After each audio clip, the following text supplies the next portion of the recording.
तो चलिए बात करते हैं 19वीं सदी के भारत की। सोचिए एक ऐसी सभ्यता के बारे में जो एक बहुत बड़े चौराहे पर खड़ी थी, जिसके सामने सामाजिक और बौद्धिक दोनों तरह की बड़ी बड़ी चुनौतियां थीं। ये वो सवाल था जो उस दौर में हर किसी के मन में था। एक तरफ सदियों पुरानी परंपराएं थीं, तो दूसरी तरफ बदलाव की एक नई हवा। अब सवाल ये था कि इस राष्ट्र को नया आकार देने की जिम्मेदारी कौन उठाएगा?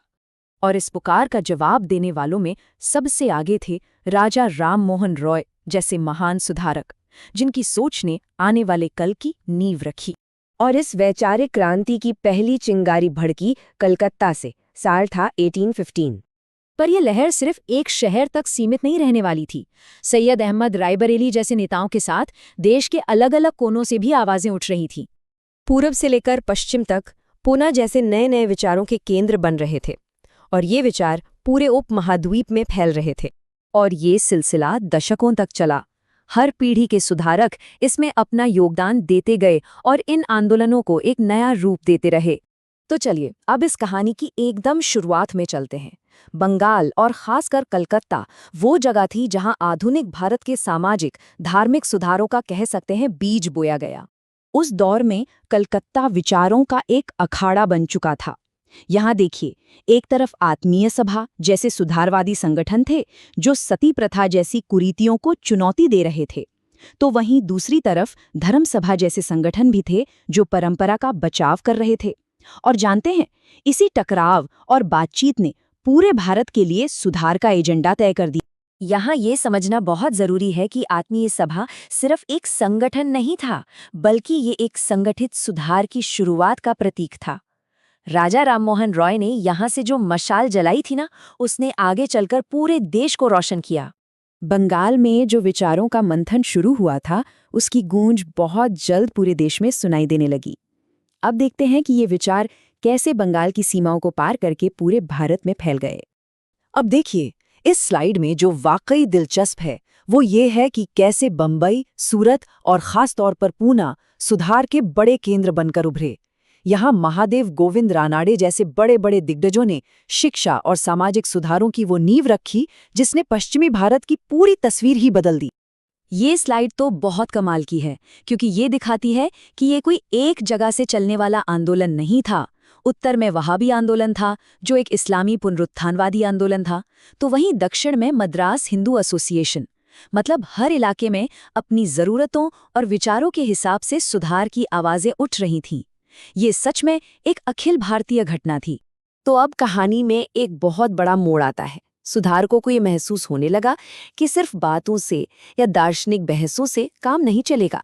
समाज को सच में बदलना है तो जमीन पर उतरकर काम करना होगा। और यहीं से सेवा को एक मिशन के तौर पर देखने की शुरुआत हुई। ये जो बदलाव था ये बहुत ही महत्वपूर्ण था। जरा देखिए, सेवा सदन से लेकर सोशल सर्विस लीग तक इन सभी संगठनों का ध्यान अब सीधे सीधे महिलाओं के कल्याण, शिक्षा और आम लोगों की जिंदगी को बेहतर बनाने पर था। सुधार अब सिर्फ विचारों में नहीं बल्कि असल काम में बदल रहा था। निष्काम कर्म मठ, ये नाम ही अपने आप में सब कुछ कह देता है ना? ढूंढो केशव कर्वे ने जब इस संस्था की स्थापना की तो ये नाम उस आदर्श को दिखाता है जिसने इन सेवा भाव वाले आंदोलनों को प्रेरणा दी। मतलब बिना किसी फल की इच्छा के बस समाज की सेवा करने का भाव। चलिए, अब तक जो भी हमने समझा उसे थोड़ा परीक्षा के नजरिए से देखते हैं। इस हिस्से में हम उन जरूरी तथ्यों पर ध्यान देंगे जिन्हें याद रखना बहुत जरूरी है। ये देखिए, ये वो मूल दस्तावेज है जहां से हमने ये सारी जानकारी जुटाई है। इस पर एक नज़र डालने से आपको इन सभी आंदोलनों का एक पूरा ओवरव्यू मिल जाएगा और हमारी जानकारी की प्रामाणिकता भी पुष्ट हो जाएगी। आइए इस लिस्ट पर फटाफट नज़र डालते हैं। आत्मीय सभा, Ram Mohan Roy, Calcutta. Poona Sarvajanik Sabha, MG Ranade, Pune. The servants of India society, Gopal Krishna Gokhale, Bombay. The women's Indian association, Annie Besant, Madras. और खुदारी खिदमतकार, खान अब्दुल गफ्फार खान। ये नाम और जगहें परीक्षा के लिए बहुत ज़रूरी हैं, इन्हें अच्छे से याद कर लीजिए। अच्छा, इन सभी आंदोलनों को याद रखने का एक और बढ़िया तरीका है इन्हें दो हिस्सों में बांटकर समझना। कुछ का ध्यान दार्शनिक और वैचारिक सुधार पर था, जैसे कि आत्मीय सभा, जबकि बाकी का ध्यान सीधे जमीनी काम और सेवा पर था, जैसे सेवा सदन। इस तरह से इन्हें अलग अलग करके याद रखने में काफी मदद मिलेगी, खासकर जब लंबे जवाब लिखने हो। तो सवाल ये उठता है कि इस एक सदी के गहन सामाजिक और धार्मिक बदलाव का आखिर नतीजा क्या निकला, इसकी विरासत क्या है। आइए अब इस विश्लेषण के आखिरी हिस्से में इसे समझते हैं। देखिए, इन आंदोलनों का असर बहुत गहरा और दूर तक गया। इन्होंने न केवल सती प्रथा और बाल विवाह जैसे मुद्दों पर कानून बनाने का रास्ता खोला, बल्कि महिलाओं की शिक्षा की नींव भी रखी। और सबसे बड़ी बात, इन्होंने एक ऐसी भारतीय पहचान बनाने में मदद की जो जाति और धर्म से ऊपर थी।